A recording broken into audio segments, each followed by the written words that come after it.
Here are all the parts required for assembly of the testing apparatus for the lower leg.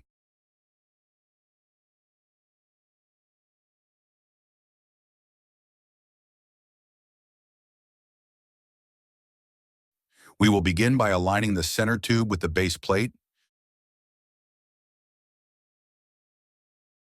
Turn them upside down and bolt them together with 1/4-inch flathead screws that are 1 inch long. Put all 6 of them through the base plate and into the center tube. Screw them down until the flatheads are tight and the surface is flush.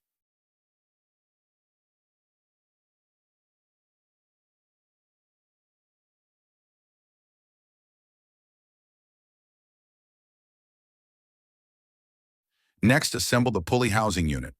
Take one shoulder head screw and thread it through the hole, and then through the pulley, then out again on the other side. Tighten it with a thumb nut.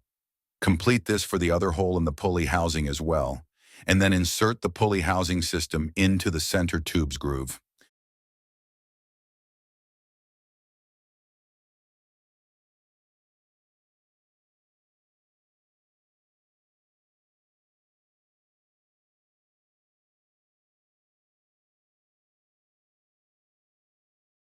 Align it where desired and tighten down the 5/16 screws to keep the pulley housing normal to the center tube.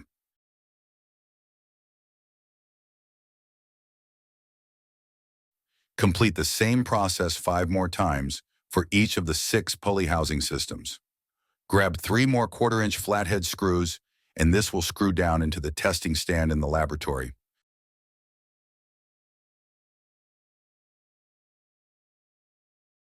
When all is done, it should look like this. The experimenter can suture into the lower leg and run the wire through the pulley housing systems.